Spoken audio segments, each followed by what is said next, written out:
Suzanne's Paparazzi Jewelry, 24/7 shopping available. 160920 is the code. Show her some love, like she showed us.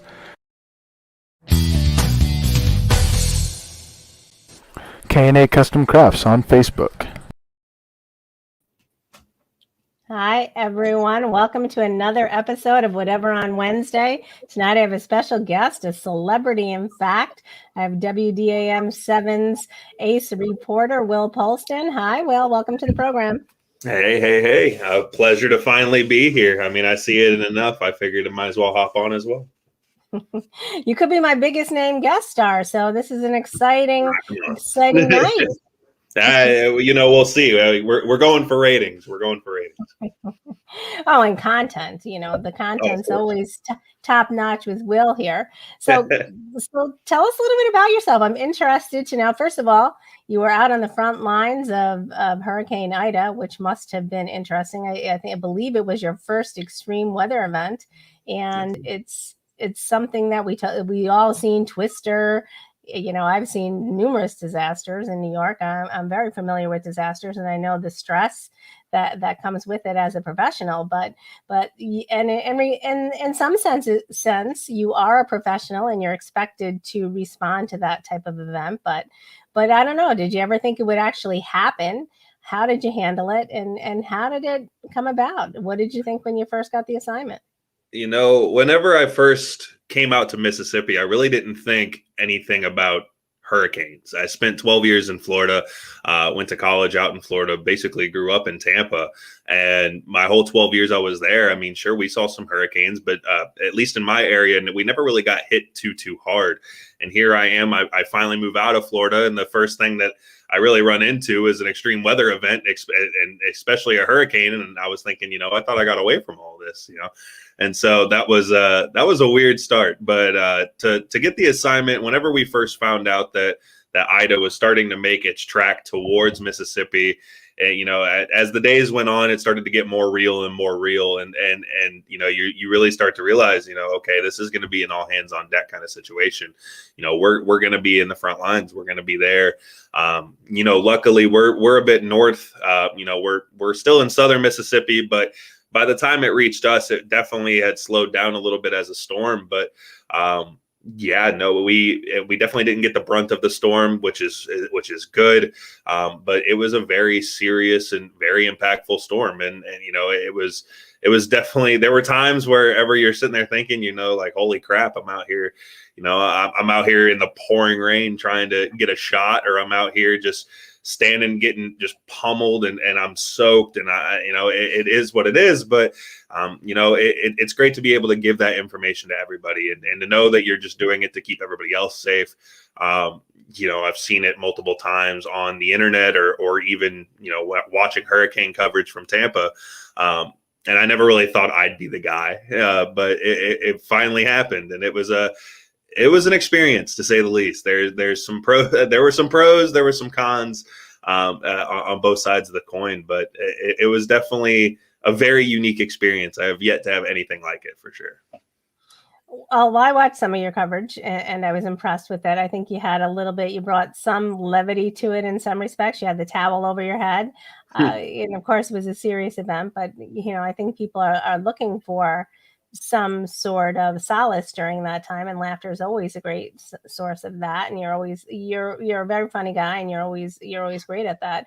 I think that oftentimes, because I'm so familiar with disasters, oftentimes people don't realize that the real damage doesn't typically come from the wind. I mean, there's certainly some damage, but the real damage really comes in the aftermath and the flooding, and water is really almost a greater detriment in many instances than the wind.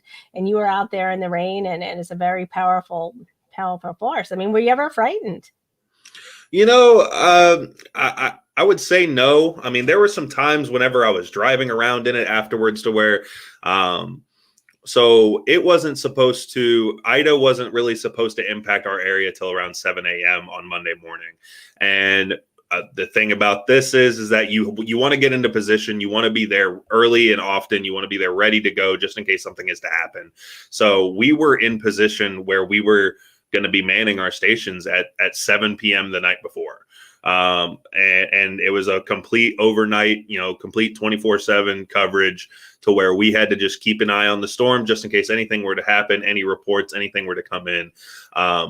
But a lot of the time, honestly, I had a partner with me from our marketing department. He got to come out there, and that way I had somebody with me. And the whole time, whenever we were waiting for the storm, we were at a storm shelter, and we just took 2 chairs and sat underneath the awning and just watched the storm roll in. It was kind of an interesting thing because, we're sitting here thinking that this is going to be, we knew it was going to be a Cat 4 whenever it made landfall in Louisiana, and we knew this was going to be a very destructive storm.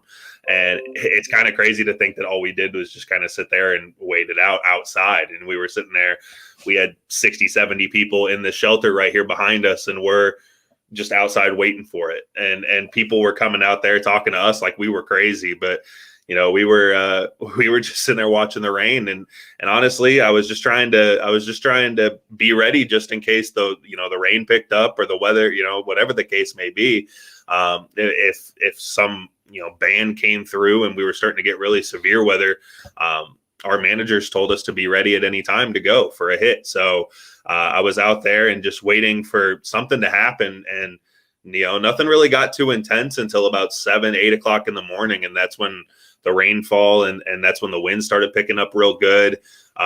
Driving around was definitely an interesting task at that time. As soon as the sun came up, we were asked to go see if we could find damage and go ask if we can, find some power lines down or some trees down or whatever the case.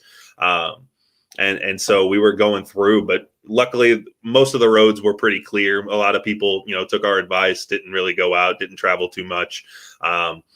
But yeah, no, other than driving in the pouring rain, I mean, it's just, you feel the wind move around your car a little bit, but I don't think there was ever a point where I would say that fear came into it. I think it was more just, if anything, I was just more concerned that the wind was going to blow my car across the lane of traffic or something like that. It was never too much for my life or for my safety. I think, we definitely didn't see the worst of it where I was at. Now, if I was in Southeast Louisiana, I think I'd have a completely different story. But, wherever I was at, I definitely felt safe the whole time. I think, it was never too much of my safety. It was just making sure that, I felt like I'd be in more trouble if I grabbed a power line or stepped on a tree or something like that, but we did our best to stay away from all of that. So, definitely, again, it was a very interesting time. Definitely something I never thought I'd do. And here I am doing it just a little bit over 6 months into my first job. And I'm thinking, this is crazy. I can't believe this is how we're getting here. Yeah, that is crazy. And of course, if anybody's listening from my area, which is New York, or from your area, and they were impacted, certainly there was some major devastation here in New York State, and people really lost their homes. And it hit us. And by the time it hit us, it was a tropical storm, and the detriment is just horrific here, actually. So our heart goes out to anybody. We're certainly not suggesting that it wasn't a serious storm, because obviously it was. Fortunately, in my hometown, it wasn't. And in Will's hometown, we only got the fringes. We got a little bit of an impact. But anybody listening in those ravaged, hard-hit areas, our heart goes out to you. So we certainly want to acknowledge that. So I also want to tell us a little bit how you got into journalism. I mean, has it always been a passion for you? I know that sports is a major passion for you, and certainly it's been a big part of your life. But how did journalism start? I mean, was it a childhood ambition, or did it develop in time? Give us a scoop. Just to say it was a childhood ambition would definitely be like the biggest lie I've ever told. I never really got into the idea of journalism until I went to college. Whenever I went into college originally, I wanted to be a psychology major. I was very into the human brain and how, humans worked and thought, and how the brain, functions and helps us get by. But as time went on, I realized I tell everybody the story that in my first science class, I took the first test of the semester, and I got a 98%. And I was thinking, okay, yeah, this is exactly what I'm supposed to be doing. Then I took the second test of the semester, got a 34%. And I was like, you know what, maybe I need to look somewhere else. And that's it was my freshman year, my first semester. And I was just like, I need to, maybe necessarily I don't want to do this science or to do anything such as that. So, I started looking into more things, and obviously, I've been playing sports since I was about 7 years old, and it had been something to, be a part of my life for such a long time. And since I was 10, or since I was in the 10th grade, I should say, I've been told I have the voice for radio. That was always something that I had an English teacher who told me I had a voice for radio, and that always stuck with me. And so I actually asked the resident assistant of mine, my freshman year, I said, if I didn't tell you what major I was, what major would you think I am? And he said mass communications, and mass communications goes out to broadcasting, journalism, and everything such as that. And so that's kind of where I was already kind of exploring that idea. But whenever I had a couple other people, a couple mentors of mine reach out and say, this is something that I could see you doing, I just went for it. I reached out to our academic advisors, how I could get involved, what I had to do to get into the program that are at our school at the University of South Florida. And it all just fell into place. And it really just, it became one thing after another. And journalism really caught my attention once I started getting into it. And once I started getting into the classes, because it was my way to get back into sports. It was, I played multiple sports whenever I was a kid. I had a couple of injuries that definitely threw me off for a little bit, and actually ended in me to stop playing. And so I was just trying to find that new way back into sports. And so this was my way of doing it. I started writing articles I started like freelancing, writing articles for high school football, for college football, for professional sports teams even. I worked for a couple of blogs, I guess, or fan websites for certain teams, writing, game day reviews and everything such as that. Then I got into radio. I got into commentating at a junior college out in Tampa, which led to me getting a radio position at my university, commentating our games. And everything just seemed to, one thing just led to another, and it kept going and going. And so it was such a fun time. It's definitely a very unique job. It's not something you get to do every day, and you see something new every single time you do it. So it's been an absolute pleasure to be able to do what I've done so far. I can't lie. It's been a great time. Well, you already have some fans on here. So we have Isaiah saying, my guy Will, and he's also saying he's glad to see you're safe from that hurricane. I'm not sure if Rachel's a big fan or not, but she's saying I thought it was a face for radio, but it looks like she is a big It's fan. both. It's both. And the Barber brothers are tuning in as well, Jay and Adam. So we appreciate y'all coming in. And I do want to say, from the moment I heard your voice, I have to agree. I said that you certainly have a powerful voice, a voice for radio, and I think that the other person on the network, you and Jason, both share that quality. I think you both have a great voices and an in-depth, keen knowledge of sports. And I think that this is a great forum for both of you, and actually for the rest of the sporting world. So I think that that's great. Adam's asking a question, and I think that we spoke about it, but was the tornado the scariest? Now, if you're asking, was the tornado, pertaining to Ida, was that the scariest story that I've had to cover? Absolutely not. Ida was definitely the thing I'll give about Ida is that the good thing about doing hurricane coverage and everything such as that is that it was a very slow moving cell. And, we were able to track it over a couple of days.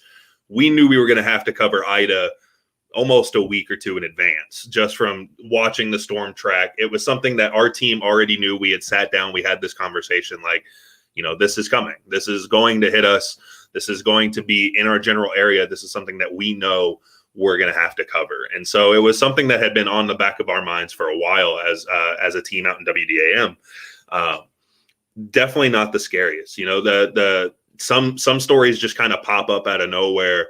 And the breaking news stories can honestly be the scariest. And I would say the the scariest thing that had happened in my time there so far. I mean, it's a very short-lived time, but we had a plane go down into a residential home out in our area at around midnight one night, and it all the people on the plane had passed, and then one of the people inside the home had also passed, and it was just a freak thing. We had, obviously, you don't planes going down isn't just scheduled in your day. It was all of a sudden. I remember it was a pretty rough day out with weather.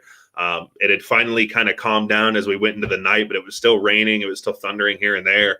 And I got a phone call from one of my members on the digital team, and I was brushing my teeth, getting ready to go to bed, because we have what's called an on-call reporter. For whenever stuff like this happens, they are the person responsible to go out and go report it. Whenever all the team's off, if something breaking happens overnight or whatever the case, we are on call 24 hours, just in case anything is to happen. Well, that wasn't me this week. They couldn't get a hold of our on-call reporter. So they were just calling everybody to see who would answer their phone. And I got told I was like the fourth or fifth person they called, and I was the only one to answer. They asked me, they were like, don't you live by the hospital? And which is true. I live right behind a hospital right here, just about 2 blocks away from it in Hattiesburg. And I said, yeah. And they said, have you heard any sirens? I said, well, I haven't necessarily been listening for them. And they said, well, we have a plane that just went down about 5 miles away from your apartment. And it crashed into a home. And they were like, I don't know how many people are dead or whatever, but there's definitely some casualties, and we need somebody out there. And, I showed up at 11:45 at night and was there till 8 in the morning. Just sitting there waiting for some information, anything that we could get. We didn't really necessarily get any concrete information until about 4 a.m. that day. And it was just, whenever you are getting ready to go to bed and you're not thinking anything of it, and then all of a sudden a plane goes down, and it's the craziest situation ever. It's one of those things to where, like I said, with Ida, we knew it was coming. We could plan for it. But whenever breaking news such as that happens, or, something as serious as a murder suicide or something such as that in the area, that stuff you don't plan for every day, but it's something that could very well happen in the matter of minutes. And so, yeah, that was definitely the scariest story I've had to cover so far. We've had some scarier stories, but it was so surreal. And that happened just a couple of months in. I think I was only there for 3 or 4 months whenever that happened. And so that was my first taste of breaking news. And to just sit there overnight trying to get any and all information, just trying to claw away at anything we could get. And just knowing that, families' lives, multiple family lives have been impacted. Obviously everybody on the plane, the people in the home, the surrounding areas.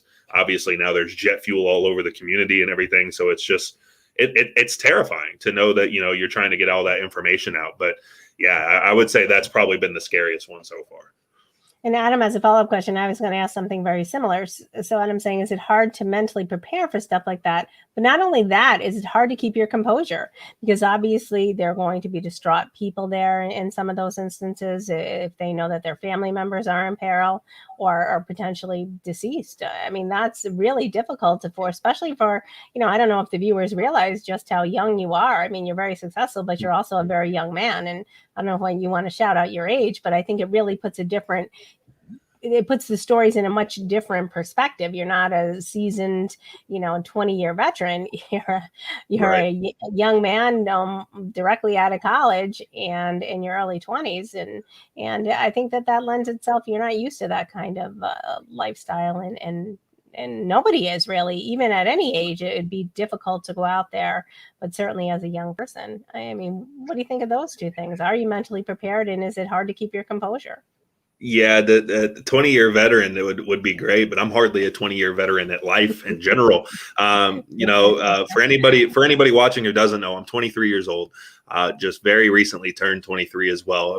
I've been 23 for less than a month. So, whenever you're on the scene and whenever stuff like that happens, you're seen as the public eye, the official who knows everything, which is a very tall task. because the problem is that we know just as little as you do typically whenever we're responding to something, especially whenever it comes to a plane crash. The only thing we had heard is that a plane went down. We didn't hear anything about casualties. We didn't hear anything about what it crashed into. We didn't hear anything. We just heard what road it was on and that a plane went down. So I drove out to that road, and sure enough, the entire community's out there. The fire chief, the whole entire fire department, the whole entire police department, multiple fire and police departments actually, are there. You can see smoke, just rolling up, and so it's, I could see smoke from miles away. It was one of those things to where it wasn't like a big commercial plane. It was a small personal plane, but it was definitely a pretty big aircraft for being a personal plane. And excuse me. To say it's hard to mentally prepare for that stuff is definitely a way to put it. Because like I said, I was brushing my teeth. I was getting ready to head to bed. I thought I was done for the day. And then all of a sudden, here you go, boom. Now you're up for 9-10 hours waiting just to scratch and claw at any information you can get. And, whenever you're in that situation, over time, it starts to get a little bit easier, but there are some things that, there's just some things that really, no matter how old you are, no matter how long you've been doing it, you really can't prepare yourself for. Whenever we got to the scene, obviously there's caution tape, everything. They were trying to block people far enough away from the scene to where nobody was going to get either impact the scene or, be affected by the smoke or the fire or whatever the case may be. And so, we're sitting there, we're seeing friends and family distraught. They're crying. They're trying to reach out. They're trying to even like negotiate with the police officers to be like, hey, I've got friends and family down here, not even the ones that have been impacted, directly hit, but, people living along that road. They're like, hey, I've got cousins down there. I just want to go see them. Or, hey, my mom lives down this road. I just want to go check on her. And unfortunately, they weren't doing it, because you can't let too many people down in that area. Otherwise, it's just going to become dangerous for everybody. So it's situations like that to where you're just like, this is real. This is a very serious situation. And, a lot of people come to you because, you're the face, you're the TV, you're the trusted person that, with the information. People see, just a small little logo, or they see a camera and they think, oh, this guy's got all the information. And it's not always the case. Sometimes we just find out that it went down just like you did. And we're coming out there to try to portray all the information because the police will come and talk to us. Police and, public information officers of fire departments and police chiefs, they'll come and let us know all the information as soon as they have it. But, whenever you're doing stuff like that, you just kind of have to sit there and wait, because at the end of the day, they're doing their job. But they have a much more important job to take care of before they can come and tell you some information. So it's really a game of just hurry up and wait. And it's, you don't really necessarily mentally prepare for anything such as that. There's no telling when it can happen. And so there's not really a chance to mentally prepare. It's just one of those to where you just have to be, the thing is you have to be ready to tune out emotion. And it kind of sucks in a way, because, you have to just be strong, and you have to just be able to go in and just report to people, because at the end of the day, everybody at home, it's your job to get all the information out. It's your job to make sure everybody at home and everybody watching gets 100% facts, gets everything that they need to know what exactly happened. And so sometimes you don't have all the information. I just went to a story yesterday where all the goal of what I was trying to get out of the story did not come to fruition. They did not make a final judgment on what I was doing and doing the story on. So at the end of the story, I had to say, no decisions have been made yet. That's unfortunate. It sucks as a journalist, but, sometimes that's the situation. Sometimes you have to say, look, we reached out, we didn't get any information, because that's just the way things are sometimes. But I would say that mentally preparing is not much of an option. It's really just, it's just the more you do things like that, I would say the more you get used to it. But those first couple times you get that breaking news call, especially if it's overnight. It really puts things into perspective, and it really kind of gears you up, and you get there and you realize just how much real life people and how much people are being impacted, whether it be the people directly impacted by whatever the story is, or even people just around the community. It's crazy to see how something can, one thing can impact so many people. I think that there's a great point to bring up too. I mean, it's a double-edged sword when we're saying you get used to those things, but the reality is you don't want to be desensitized to life. That often happens in those types of professions and reporters and police officers and firemen. You certainly not to say that you become. Murder, for instance, reporting to a murder scene is going to become more commonplace as time goes on. And the reality is, we hate to normalize those instances and those situations, but that's what happens. And I think that that's really what happens across all platforms of media. We have 24/7 news coverage all the time.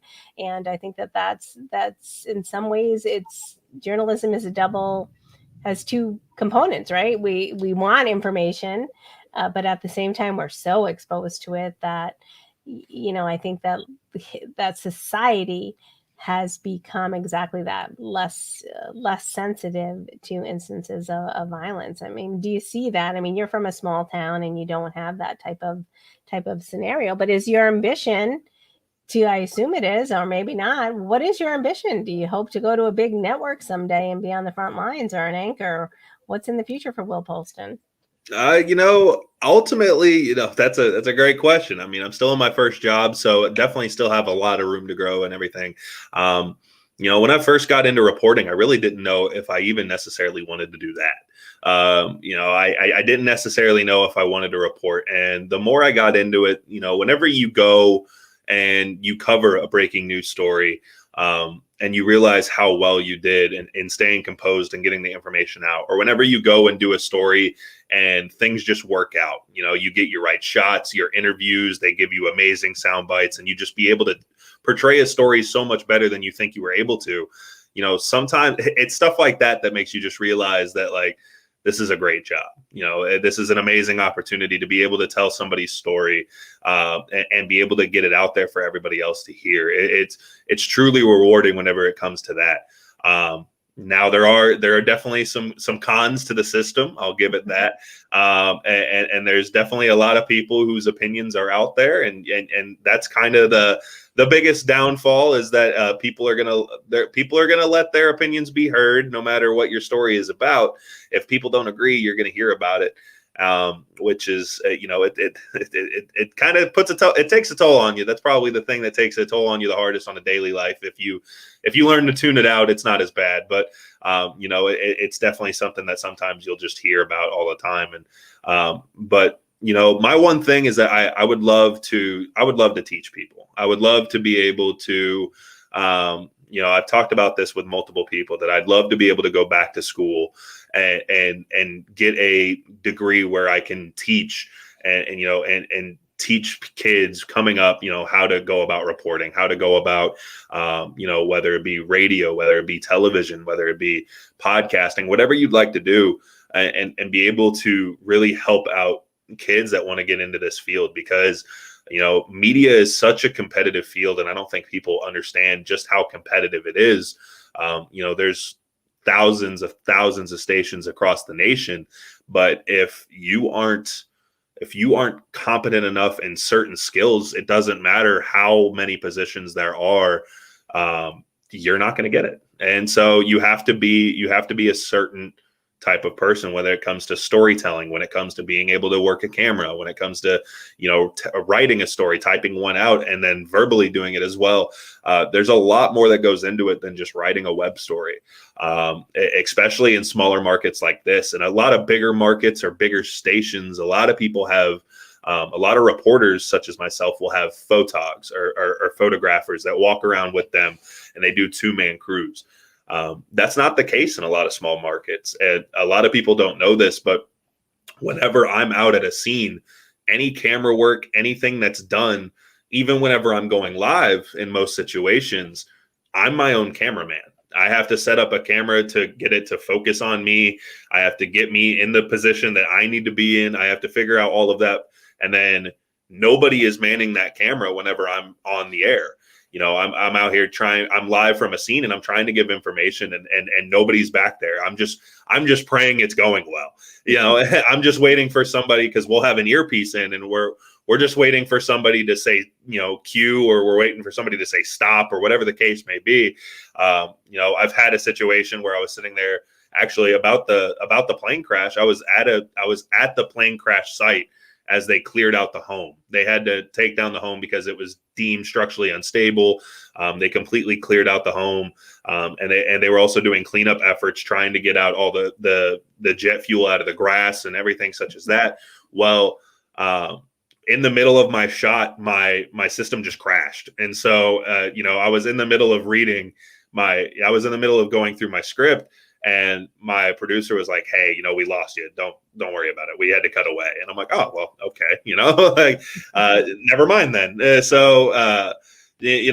Stuff like that happens. And troubleshooting, you have to troubleshoot on the job. And typically it's just you, but people don't understand a lot of the times in these smaller markets that we really are just one-man teams. And so I'd love to go back and teach and stress that to really make it important to learn how to do everything yourself, how to become your own cameraman, how to work everything and do it all on your own. Because if you can master it on your own, and then you get into a situation where you're in a bigger market, or you're in one of those bigger companies where you can have a cameraman, things are going to get a lot easier for you. So I would definitely love to go back, maybe teach high school students, who want to go into media, or maybe even teach college students, and try to lend some knowledge to everybody along the way. I love that. So you have another fan, Tim Fielder, saying Will is the next Ron Burgundy. So that's something to look forward to. Got to work on the mustache. And Rachel saying, what would you say to the kids who are just graduating in the midst of this and trying to get into the industry, but don't know where to start? Oh, man. So I have to, first off, before I go into this, I have to shout out Rachel. Rachel is graduated from the same program as myself in the same class, and she does very well for herself as a reporter herself out in North Carolina. She is outstanding and actually helped me get the job that I have today. So Rachel, can't thank you enough, by the way. Basically, that was what did you learn from me getting you a job that you would tell everybody else? I would say the thing I try to tell everybody, and I talked about it with a couple people from the MI6 network specifically, that the path isn't linear for anybody. Nobody really gets that clear linear path that's just straight ahead. Everybody's lives goes at different paces, and so do everything you can to realize that, like, it took me 7 months after I graduated to get a job. And, there are reasons for that. Definitely have to, there's two things that everybody needs to make sure that they have, or I would say three things going into this industry. You need to make sure that your resume is top notch. You need to have a resume that really stands out. If your resume doesn't stand out, they're going to read the first couple lines and throw it straight in the trash. They're not even going to give you the light of day. Second is a reel. And by what I mean by a reel is clips of you, doing mock stories or doing, whatever the case, just showing that you can be competent on camera, that you have on-camera skills, whether it be speaking or whether it be through editing or whatever the case may be. And then finally, whenever with that reel, it would be great to have a portfolio or a website where you can put, your best stories that you've put together, where you can, showcase your script writing, where you can showcase your storytelling, where you can showcase your on-air talent, and stuff like that. So those are three things that a lot of companies are looking for. And those are the three main things I would say. But the one thing I tell everybody is that nothing's linear. Before I graduated college and right out of college, I left the state of Florida. I moved in with my dad in Indiana, and I was bagging groceries. I had a full college degree, and here I am bagging groceries for people that are ordering groceries online. So, it's not all, it's not all glorious to start. Everybody's got a different path. Everybody's got different timing. Sometimes it falls into place for you, but Continue to work on your craft. And if those three things that I mentioned, the reel, the portfolio, and the resume are good, then I mean, it's going to work wonders for you. I mean, I applied for a bunch of positions with my resume and with my reel and website and everything prior. And I applied to over 100 different positions, and I got one call back. I should say I got one interview who didn't call me back after the interview. Then, Rachel and I actually, we worked, being a peer of mine and being somebody that we've worked together to do this before in class. And then she's already been successful in her position. We worked to kind of hone that craft on my end. We worked on my reel, we worked on my resume and everything. Then I applied to, I want to say I applied to 30 new positions, and I had heard back, even if they said, no to an interview, which is something I didn't hear from news directors the first time. I had heard back from more than half of those people. So I was at least getting respect from the news directors to be like, hey, we're not trying to fill this position. It is what it is. Or, we'd love to set up an interview. Things were definitely more responsive. Things were definitely more, communicative on that side of things once you finally hold yourself to that standard. And so, but don't be afraid, if things aren't falling straight into your lap automatically, it might not be, it's not always a case that you're the problem. Are there things that you could improve on your end? Probably.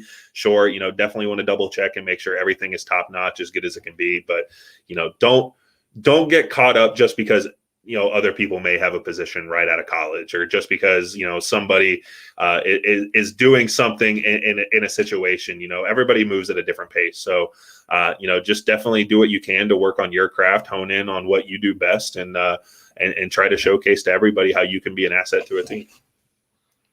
I love that. I love all of that. And Rachel, if you want to come on and dish on Will on a future episode of whatever on Wednesday, we're certainly open to hearing the female perspective of reporting as well. So I'm sure she would love an hour where she can just dish on me a little bit. Well, I know I love it. So here's the different perspective of it. And I know this from my own hometown, and local news reporters are somewhat of a celebrity in certain circles. We'll go out to a bar and see one of the anchors, and they're certainly a focal point, or one of the reporters and one of the on-air personalities. Before I continue, I want to bring up Rachel's certainly willing to come. She would love it. Not sure if Will would, but that's your episode. Yeah. We're not worrying about Will then. Yeah, I'll be in the comments. Roles will be reversed. But how do you deal with that? I mean, do you feel as if you're a celebrity? Do people approach you when you're at the grocery store or out at a bar? And do you have to hold yourself to a higher standard because you are in the public eye? Definitely have to hold yourself a little bit to a higher standard, because you never really know who there knows you. You're on television, your face, your name, everything such as that is on TV. You don't know in what areas, unless somebody straight up comes up to you and go, hey, I'll watch you on the news, or whatever the case, you don't know who there knows you. So you definitely have to, you have to be on your game at all times, not necessarily saying that, I'm dressed proper, or I'm acting super proper, or anything such as that. I'm just going about my everyday life. But I wouldn't say that there's been times where I've felt like a celebrity. There's been, I'll actually tell a quick story. I was leaving a story. Granted, I had a station vehicle with me. So, I mean, and there was clear identification that I was working, and that I worked for the news, but I was in a town called Purvis here in Mississippi. And shout out to this man. I'll never forget him. His name is Eric. Eric is in his 50s or 60s. Love this man. This is my new favorite person in the whole world.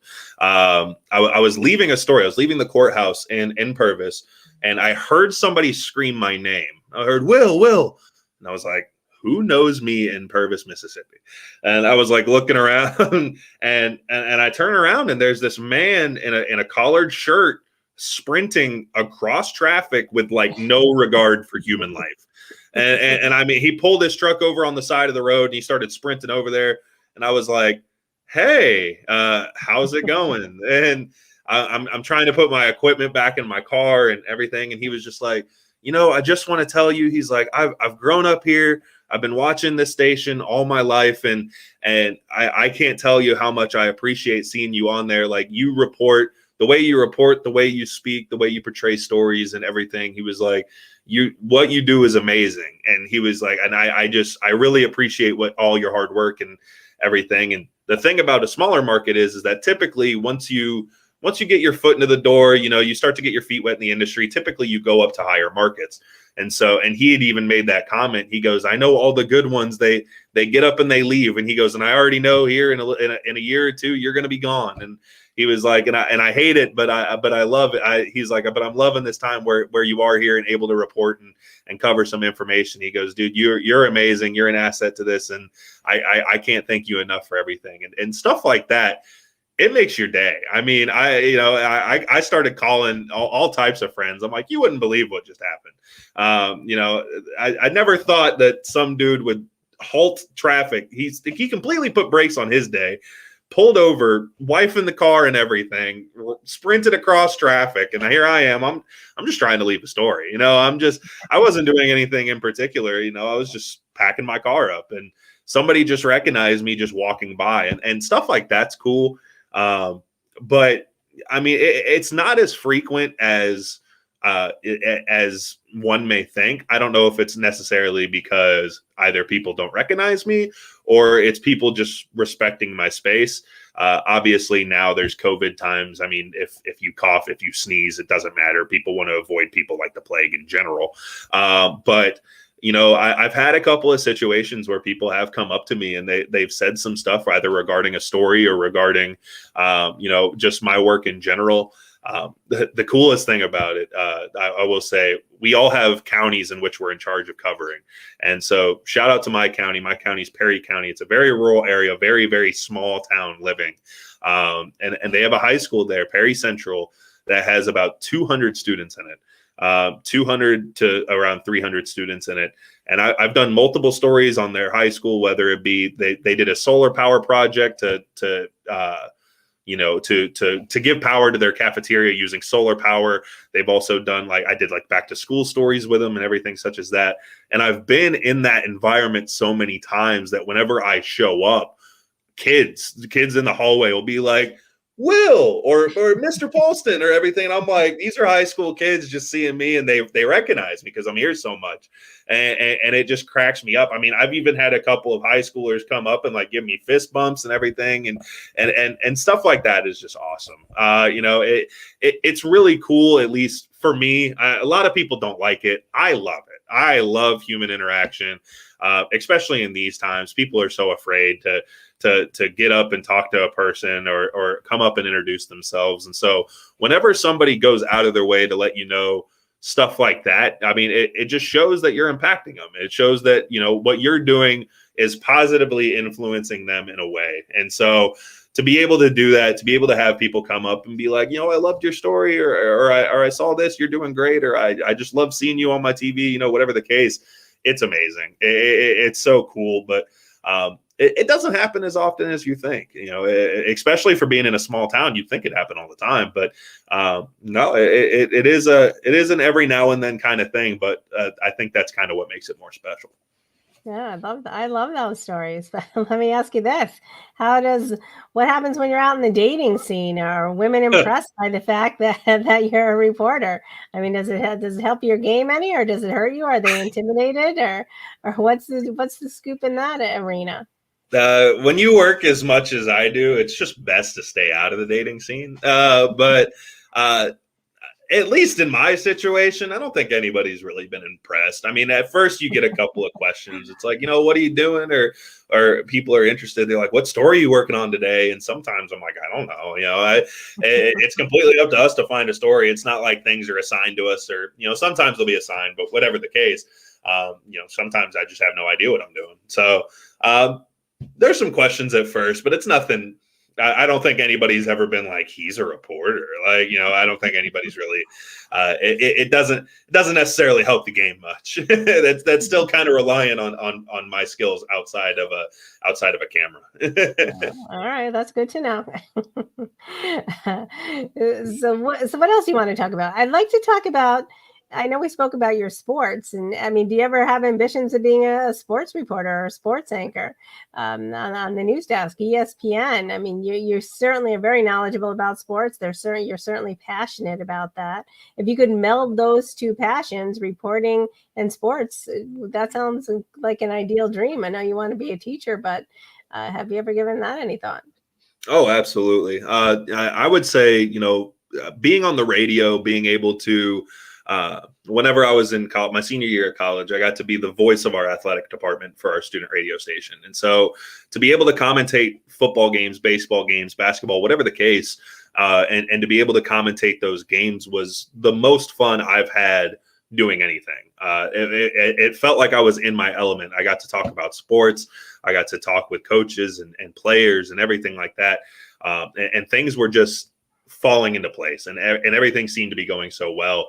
I that's what I thoroughly enjoyed, being on the radio, being able to talk about the games, and I love it. I've always found, I found a lot of inspiration in a lot of sports commentators talking about, for example, I'm a St. Louis Cardinals fan, and the commentator Dan McLaughlin's been doing it on television for more than 25 years now. So I've grown up my whole lifetime. He's been the commentator for the Cardinals, and it's a voice I've heard many a times, and it's somebody I've grown up with and looked up to. And so that is people like that is part of the reason why I want to be in the business. And I'd be lying to say if a sports position came up that I wouldn't take it. I've gotten the opportunity here now that high school football is starting back up. High school football is a big thing in Mississippi. Friday night lights are like holidays to them. And so I was granted the opportunity to be the game of the week reporter. Every single week they send me out to the biggest game of the week, to where I go out and I stay the whole time. I interview the winning coach afterwards. I interview some winning players, and it's kind of gotten me back into my element.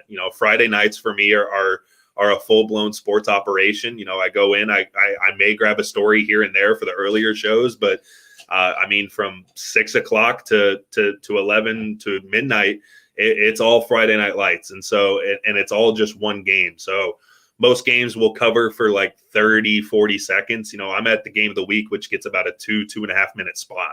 And just this game. So it's up to me to get all these highlights of all the scoring plays. It's up to me to get an interview with the winning coach and with some of the winning players. And so, but it feels just like home. Once I got back up into that, I know last week I got to interview the coach, and like, again, a one-man team. I had to set up my camera, make sure it was all in focus, and then get into the same shot as him. And I'm interviewing him, and nobody's behind the camera. I'm just praying it's on. And I'm just like, I'm just trying to come up with questions for him and ask him about the game. And luckily it all went well. But, obviously I'm waiting for one day. There's always going to be one day where something goes wrong. I'm just waiting for it. But stuff like that went so well. And it definitely lines up right with the passions. But that's kind of where I to try to deviate and to try to get my sports my sports fill. That's kind of where I've started my podcast from. We were all four guys all in college at the time whenever we started it, who just wanted to talk about sports. We wanted to have something to do whenever the pandemic had started. And so that's where we got involved. And so I have my sports fill regardless, but oh yeah, I would love to be back in sports radio. I'd love to be commentating games. It's just it's a whole different world when you can just put the headset on and you're just sitting there. There's nothing like getting paid to watch football or watch baseball and just talk about it. To me, there's no better job in the world. I think that's the pinnacle. You might not be getting the most money, you might not be getting whatever the case, but to me, that sounds like a dream. So I would love to go into sports one day, but right now, I'm doing good as a reporter. We'll stick to news for now. So you're obviously not from Hattiesburg, right? Mm-hmm. I believe I forgot where you're from. I'm originally from a very small town in Illinois, but I've spent most of my life in Tampa, Florida. So what is it like to just totally uproot yourself, relocate? You didn't know anybody going there. I think that that's really a big part of journalism and network media, that the jobs are widespread throughout the country, and if you're really passionate about it and that's your dream, the likelihood is that you may not get your hometown behind your hometown camera. I mean, what was that experience like? That must have been very difficult and challenging. Yeah, and I think that's I'm glad you asked that, because it goes back to this question right here. Whenever Rachel said, what would you say to the kids who are just graduating, trying to get their feet wet in the industry? Don't limit yourself. You don't want to limit yourself whenever it comes to going for a position. Granted, I knew that I wanted to be close enough to family. Here I am saying close enough, and I'm 7 hours away from my closest family. But, it's hard. It's definitely not easy to go into an area that you're completely unaware of. I had been in Mississippi for about a combined total of an hour before moving here. And I was only in Mississippi because I missed a turn. I was trying to go to Texas. And so I really had no reason to be here. I was looking for an interstate that went west, and I completely missed the bypass for it, kept going south, and ended up in Mississippi. So I had never wanted and or had a reason to be in the state of Mississippi. And then all of a sudden, here I am living here, almost 8 months later. It's weird, to get up and move and leave everything, and whether it be people, whether it be your family, everything, and to go into an area completely dark, and just hope for the best. I bought an apartment. The apartment I live in now, I bought my apartment without seeing it first. I didn't have the money. I was working at a grocery store. I didn't have the money to come fly down, come check out the area and everything like that. I mean, I was a kid straight out of college still, basically. And so, it definitely was a very interesting situation. And I was planned to move down here on the 20th. 20th was supposed to be my move-in day. I was supposed to start on the 24th. And my dad actually ended up testing positive for COVID, right around Valentine's Day. So I left early, and I had to spend a couple days in a hotel. I think I spent like 4 or 5 nights in a hotel, waiting for my apartment to be ready so I could move in early. And that's a great first impression with a town where you're just kind of sitting there living out of a hotel. You don't know anybody, you don't know where anything is, and you're by yourself, and you just kind of have to figure things out on your own. But luckily, the hardest part is definitely, getting acclimated to the area and everything. Because whenever I moved in and I got into the station, people are talking about all these different areas. They're talking about Columbia. They're talking about Purvis. They're talking about Laurel. And these are all towns around Mississippi in our coverage area. And I'm like, I have no idea where any of these things are. I only know where Hattiesburg and the station are, and so, and I only know where Hattiesburg is because I live here. So it's a weird situation to be in, to have to get up and go to a completely different area.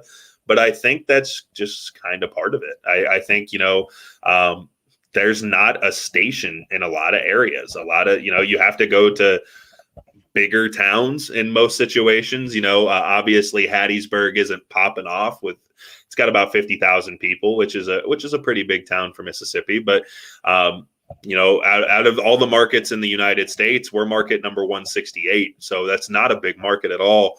It's ranked, but it's not too big of a market. And so just to get up and move, it can be terrifying. I don't know anybody. Everything here is a brand new experience to me. But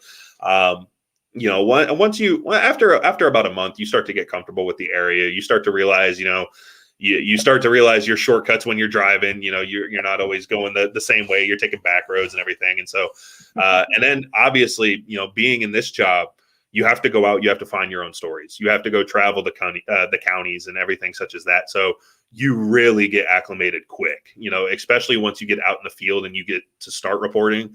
You're like, oh, I've been here multiple times, to the point where half the time I'm just like, oh, I've seen that when I drive by it. I don't even need to GPS it anymore. I've driven by that area plenty of times, just because you do a lot of the same routes every day. You explore the whole state, and so or at least your little section of the state. So I know Southern Mississippi like the back of my hand at this point. It's just but those first couple weeks, or I'd say maybe first couple months, are definitely a little bit awkward because you're the new guy in town and there's nobody really there to help you. You just kind of have to hope that your coworkers help you out. And I got very lucky. I sit behind a gentleman who's been with my station for 34 years and grew up here and everything. So definitely helped me out and helped me get acclimated with the area. Definitely helped me with some of the best spots to eat or some of the best spots to shop or whatever the case, and helped me get comfortable right away. So I got lucky in my situation. It's not always going to be like that for everybody, but those first couple days when you're by yourself in a brand new area, just trying to figure things out, I mean, it's awkward. It's like the first day of school. You're the new kid at school. You have no idea. If you think about going to a high school for all 3 years, and then your senior year, your first day of senior year, you're walking in into a brand new high school. Everybody already has their cliques, or everybody already has their friends, and everything such as that. And you're just like, okay, everybody's got a life established here, and I'm just brand new. All right, let's see how this goes. And so that's probably the best thing I can compare it to. Yeah, that's amazing that you were able to do that. And let me ask you this. I mean, you don't know anybody. You don't have a regular 9 to 5. Obviously, there's going to be some holidays that you're stuck in Hattiesburg. I mean, do you develop and find your own family? Do you turn friendships into family and find people to spend those special occasions with? Yeah, absolutely. I mean, we're a pretty tight-knit group over at our station, which I've been told from some of the other friends in the industry that's not always the case. But luckily, we've been able to, we've been a lot of people have been there for multiple years. Obviously, introducing new people, you just kind of have to hope it's the relationship sticks, such as myself. But we've had, our digital manager invited us all over for a crawfish boil one day. And so we were all out in his backyard. We're all just having fun, playing cornhole, throwing Frisbees around, whatever the case. And we're all just sitting there enjoying food and everything. And I think that was just like a random day. That was just like a random weekend where, you do stuff like that and it's fun. And then we also have little social events, especially on days like Friday night football, like high school football. Our station will order pizza for everybody. And then, we're all there. We're all sitting there talking. We're all eating pizza, whatever the case. And it's small moments like that where you really start to get to know those people. And, I've built some really good relationships with a couple of people. I can definitely say that, I've met friends that I intend to keep with me no matter where I go after Mississippi. So they're great people. You do have to kind of do that, though. You have to kind of make new friends and family. You got to have somebody. Otherwise, you're just going to go nuts. I mean, it doesn't matter where you are. It doesn't matter if you're in a new area, you're in the same area you've been in your whole life. If all you're doing is working and going to bed, I mean, it's going to take a toll on you mentally. It's just going to wear you down. But, you definitely make your friends. You go out sometimes whenever you get an off day, or, you just go out and walk about the area with just somebody.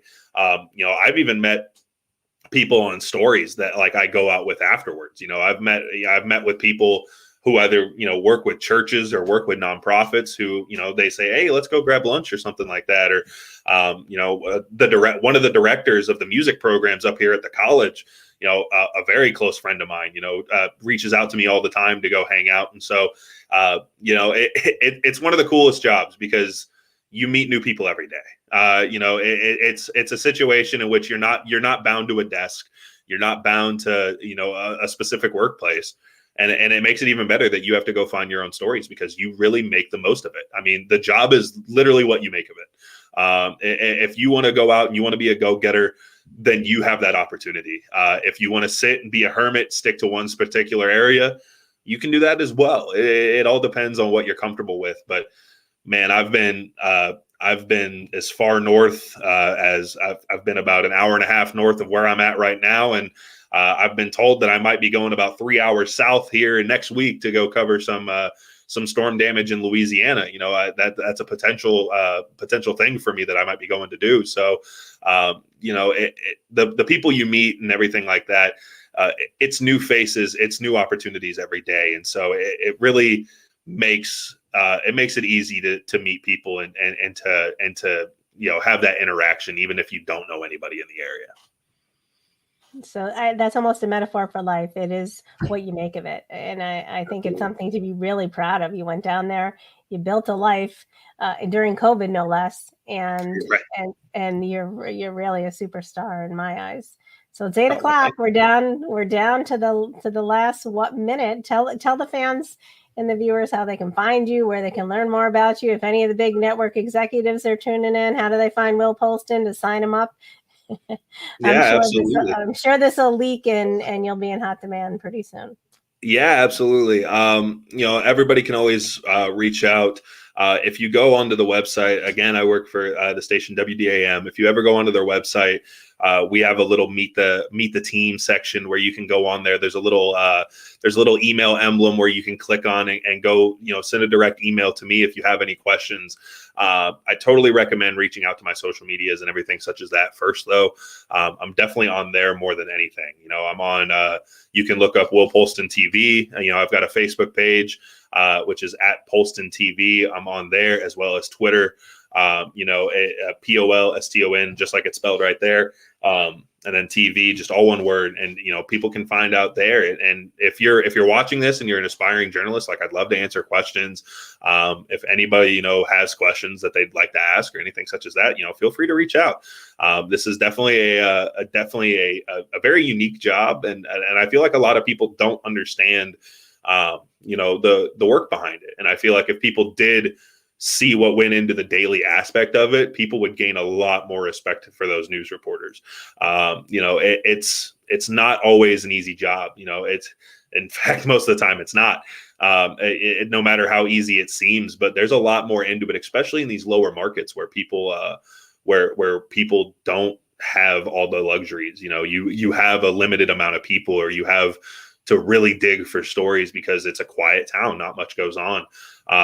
But yeah, there's a lot of ups and downs to every area and everything like that. But if anybody has any questions, definitely reach out to me on Twitter, Facebook, at Polston TV, and then I'd love to answer any questions for anybody. Well, perfect. I can't thank you enough for being here. As usual, the hour flew by, especially when I was such an engaging guest. So I want to thank everybody, and tune in next week. We're not sure. Of course, it's always a surprise who's going to be here on Wednesday, but this was certainly a pleasant surprise. So I want to thank Will again. And of course, I want to thank my man behind the scenes, Chris P. Bacon. Thanks for your support. We couldn't do the show without you. And thanks to everybody who tuned in. We had the Barber brothers, we had Adam and Jay and Tim Fielder, Rachel. I'd love to speak to you more in depth, but thank you for tuning in. Isaiah, it was great to see you. And thanks everybody. And we'll see you next week. You can play us out, Chris. Thanks.